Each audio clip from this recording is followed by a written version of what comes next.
Welcome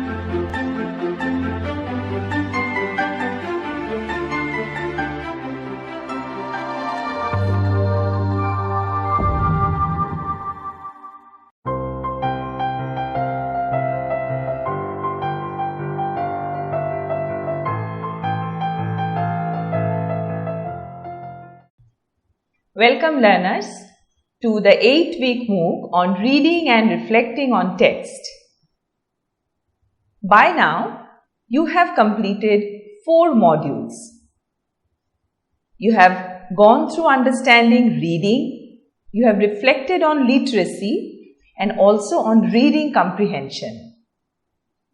You have gone through the skill development in responding to text. And it's time now for the module 5, which deals with critical and reflective reading. The topic of this presentation is responding to text.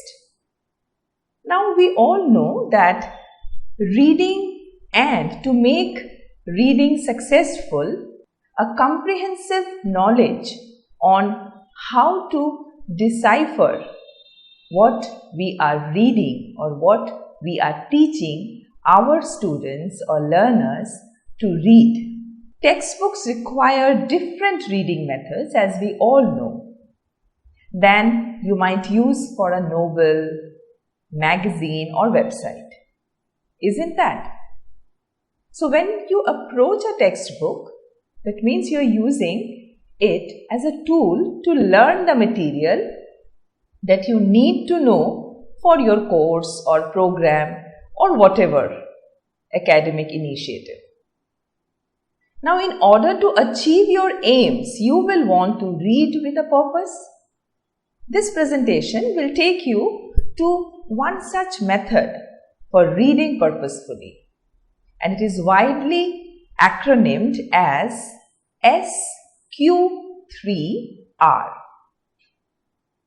Now this acronym SQ3R will remind you of the elements of this reading method.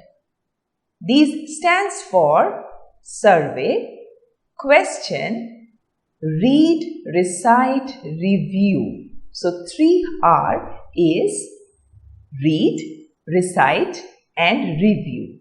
That will help you become a more effective reader. As you will know, the theoretical and the narratives of responding to text in the e-text material of this module. So this presentation will have a little bit of hand-holding in order to give a practical orientation on responding to text.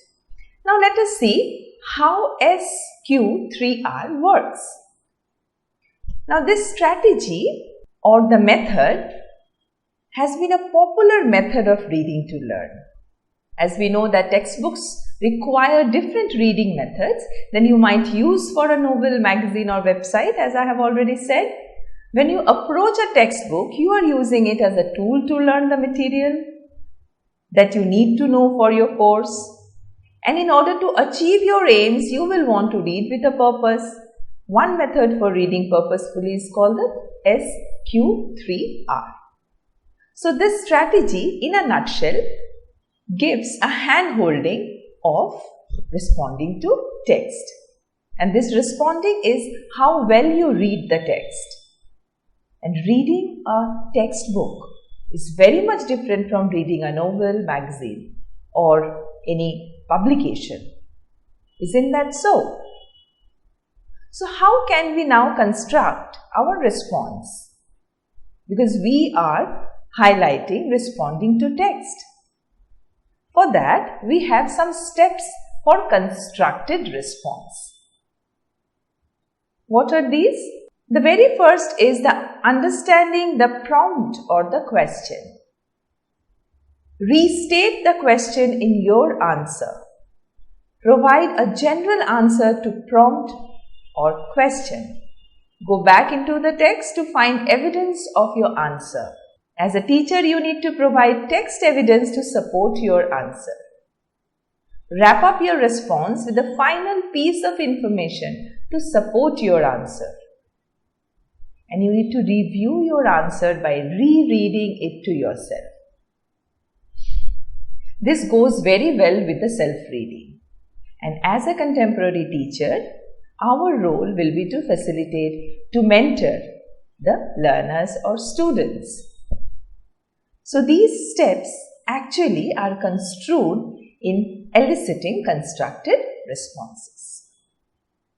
In the beginning, I have already said that this presentation is more of giving a hand-holding orientation of the different cues and hints of responding to text. So let us quickly go through some 10 effective tips to implement in order to have a successful responding to text. As teachers or teacher educators, your role will be to help students understand the purpose for writing. And this can be achieved by modeling think alouds on paper. Number 2, model your mental process of constructing written responses. And this can be done by using think alouds again. Number 3, you may use open-ended questions or question frames from oral conversations in written format so that students are more comfortable responding. Number 4, use written prompts from oral conversation in a written format so that students are more comfortable responding again. Number 5, teach students the academic vocabulary of the standards orally and in written format, and this will help them to understand what question is asking them to do. You can also model for students the deconstruct and reconstruct strategy to help them comprehend the question itself. Number 7, color code and question parts and answer parts to match. These are very colloquial and much used because students are visual. Number 8, model and demonstrate for students during a think aloud how to go back in the text and to find evidence. Number 9, teach and model the meaning of the word because to students and how to include it in oral and written responses.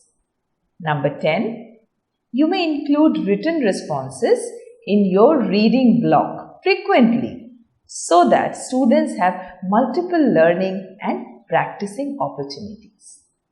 Now these 10 tips will help the students to respond to the text efficiently and successfully.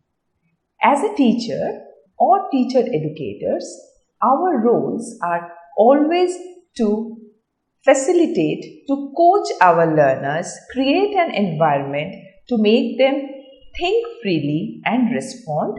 Here is a hyperlink which when you click upon it, you will find SQ3R activity page. My request to all the learners and the participants of this course to please finish the activity and know how can you orient your learners, facilitate your learners in responding to the text.